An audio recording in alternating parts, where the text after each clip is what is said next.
presentación intenta hacer un llamado de atención sobre algunas investigaciones en ciencias biológicas, especialmente en ciencias del comportamiento animal, que pienso que arrojan nueva luz para el tratamiento de las interrelaciones entre la moral y la ética, que en general, no solo desde la filosofía, sino también desde otras disciplinas, se las comprende en primer lugar como algo exclusivamente humano y en segundo lugar como resultado de la cultura. Por eso los interrogantes que guían esta presentación son: ¿es la moralidad algo exclusivamente humano? ¿Es resultado de su evolución cultural o de la adaptación biológica a través de la selección natural, que habría reforzado así la convivencia social y la cooperación? La respuesta tradicional es que la moral humana es producto de la cultura, entendiendo la cultura algo así como una sobreimpresión o sujeción de tendencias naturales que tienden al egoísmo, a la violencia, a la agresividad. La naturaleza entonces debe ser moldeada, domesticada, bajo el imperio de mandatos que se le imponen a modo de una ortopedia o chaleco de fuerza que enderece las naturales inclinaciones. En la figura del tutor, que debe corregir las malformaciones, no por casualidad la figura acompaña un tratado de ortopedia. Tenemos también la imagen de la figura platónica que aparece en el Fedro, en que el auriga o conductor del carro de caballos debe controlar la dirección de fuerzas distintas, opuestas, una hacia el bien, otra hacia el mal.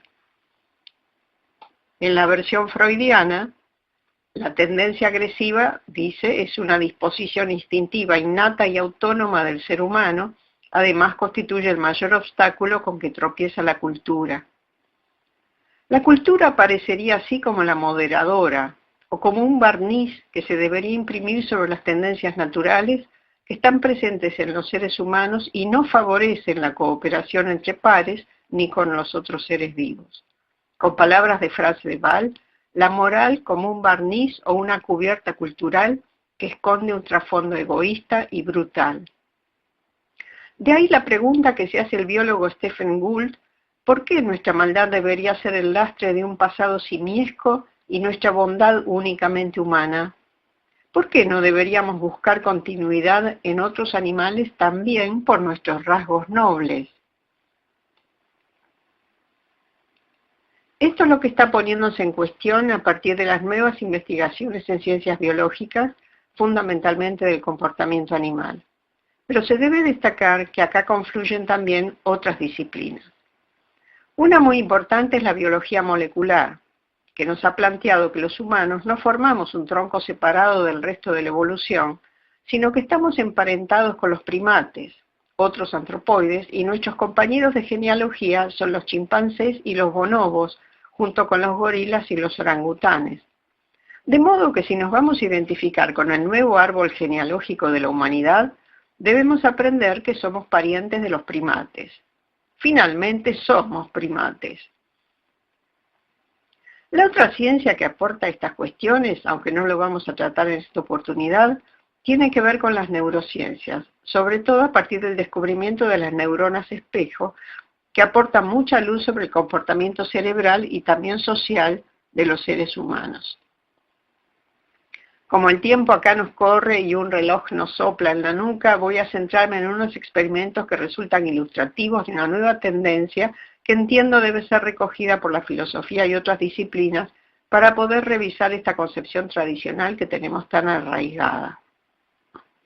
Estas investigaciones van aunadas a aspectos que no fueron debidamente reconocidos en los orígenes de la etología, que fue el primer nombre que recibió esta ciencia del comportamiento animal en la primera mitad del siglo XX, algunos de cuyos estudios, como los de Konrad Lorenz, sobre la agresividad, fueron muy difundidos. Esto se debió a una particular inclinación a investigar problemas referidos a la agresión, como resultado de un contexto histórico particular, la Segunda Guerra Mundial. Las investigaciones que se desarrollan a partir de los 80 ponen el énfasis en mecanismos de la empatía, la cooperación, la reciprocidad y el altruismo. Focalizan ya no en eslabones perdidos que debemos hurgar en la evolución, sino en eslabones vivientes que están presentes en muchos de los animales que los biólogos llaman de cerebros grandes, más complejos y fundamentalmente en los primates. Antes una aclaración sobre lo que es empatía, porque tendemos a hacer una simplificación y se usa mucho en la jerga popular esto de meterse en los zapatos de otro y cosas por el estilo. En realidad es una comprensión bastante frívola de lo que es empatía, que es algo bastante más complejo, estudiado últimamente tanto por las neurociencias como por las ciencias del comportamiento animal. La empatía no es solamente sentir como el otro o meterse dentro, adherirse, tal el término Einfühlung propuesto por un filósofo alemán sacado del antiguo griego. No nos vamos a meter en esto. No es solo eso, es entender las necesidades del otro.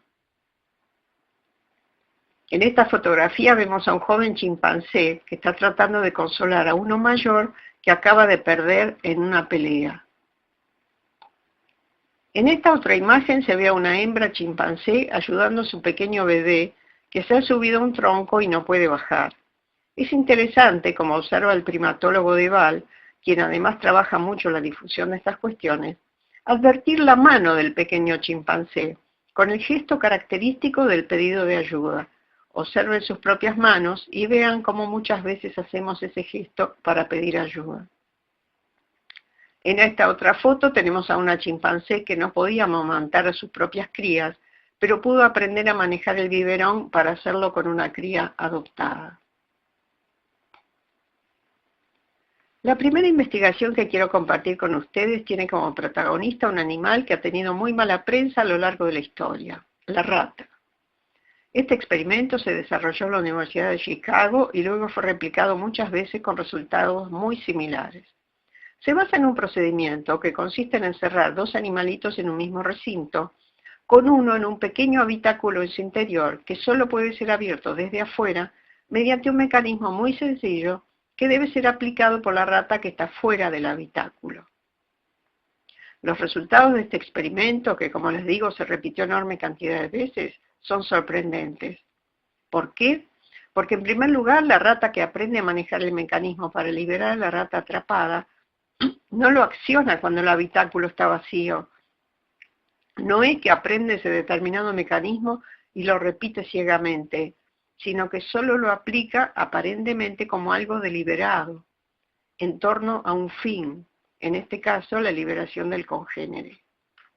Otra cuestión importante que señala este experimento es que la recompensa no incide prácticamente en el resultado. Frente a la existencia visible de una recompensa, la rata prefiere primero liberar a la congénere que está en el habitáculo y luego consumir la recompensa. Y señalan los investigadores, aunque fuera chocolate, la recompensa favorita de estas ratas. Otro dato que se recoge es que las hembras eran más liberadoras y colaboradoras de las ratas cautivas que los machos. Esto aparece en el cuadro donde se ve que no solamente empleaba mucho menor tiempo, por eso está la columna acá, sino que despliega mucha mayor agilidad. Las ratas hembras desarrollaron mayor capacidad de empatía y prestación de colaboración a las ratas encerradas en el habitáculo. Lo importante de esto es que coincidiendo con otros estudios que se han hecho con otros animales, como delfines, chimpancés, elefantes, algunos investigadores proponen algo que llamarían contagio emocional. Junto con las otras características que ya mencionamos, de la empatía, aparecería un malestar sentido a propósito del malestar de otro. Como no se puede indagar sobre las motivaciones íntimas de los animales, la sugerencia es que la búsqueda del bienestar o suspensión del malestar del otro está también junto a la suspensión del propio malestar. Como nos restan solo 5 minutos y tengo 2 experiencias más para comentar, voy a comentar en principio esta de la empatía y reacción ante la inequidad en monos capuchinos, que mencionaré muy rápidamente para poder comentar la tercera. Los monos capuchinos son muy hábiles para aprender el uso de fichas de diferentes colores y diferentes valores, susceptibles de ser intercambiadas por diferentes recompensas. Recompensas que van en este caso desde los pepinos, que son las más bajas, a las uvas, que son las más codiciadas por estos monos. Lo interesante del experimento es que a fichas iguales y recompensas iguales, la reacción era no sobresaliente, pero la entrega de fichas iguales y recompensas desiguales, es decir, frente a la misma ficha, a uno le daban pepino y al otro una uva, la reacción era muy negativa. La reacción era o bien pasiva y rechazaba aceptar la ficha o la recompensa, o era activa y revoleaba la ficha y revoleaba también la recompensa. Hay un video de Deval que demuestra el experimento. Fíjense todo lo que el mono está distinguiendo. Distintos valores otorgados a distintas fichas, distintas recompensas y distinta distribución de las recompensas. ¿Reacciona frente a qué? Frente a la inequidad, cuando la misma ficha recibe un beneficio mayor. Es necesario aclarar algo. Los monos capuchinos tienen una tradición de ser cooperativos, de no integrar organizaciones sociales de tipo jerárquico y de poder unilateral. Es importante para nosotros, humanos, advertir que en circunstancias de organizaciones cooperativas, la inequidad es rechazada, mientras que en circunstancias de orden jerárquico, esto se torna más complicado porque está la subordinación al jefe, o al alfa, en el caso de los primates. Finalmente, quiero mencionar una experiencia que realizó el Instituto Max Planck de Alemania en el santuario Namba de chimpancés en Uganda. Consistió en comparar la ayuda espontánea prestada entre chimpancés y humanos, más precisamente niños de corta edad, de entre los 18 meses a 2 años, en un momento previo a una culturización completa. Lo interesante de esto, que aparece en este cuadro, es que la ayuda espontánea, que se dio a través de 3 pruebas diferentes, mostró que los chimpancés tienen un altísimo grado de prestación espontánea de ayuda. Pero fíjense ustedes que también lo tienen los niños. No hay prácticamente diferencia, salvo en algunos casos entre unos y otros. Esto nos obliga a repensar toda esta visión que tenemos instalada, que hace de la moral algo exclusivamente humano y que de ella depende de la cultura. Sirve además para poner la atención en las condiciones biológicas y de comportamiento social, para revisar muchas propuestas éticas que han anclado en el subjetivismo y el voluntarismo. Todo este tipo de investigaciones apuntalan una idea. Antes de todo lo que imprime la cultura, tenemos algo que compartimos con otros animales, una protomoral, una moral anterior que es prelingüística, que se manifiesta en las acciones, en la moral como materia prima y en una ética que toma conciencia de la moral existente. Quizás tengamos que volver a corrernos del centro de la escena como nos ha pasado a lo largo de la historia, dejar ese lugar privilegiado y ponernos en un lugar de mayor armonía con el resto de los seres vivos.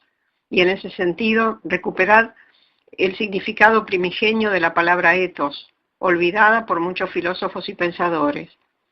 En sus orígenes, además de carácter, hábitos, costumbres, normas establecidas para la convivencia, el establo, la cuadra, el lugar donde los animales comen, abrevan y descansan juntos.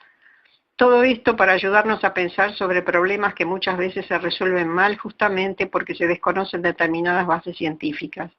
Deseo terminar con esta imagen del libro Primates y filósofos del pensador, etólogo y primatólogo Frans de Waal, para expresar que se trata de tender puentes hacia el conjunto de la naturaleza y entre las diversas disciplinas con miras a una mejor convivencia.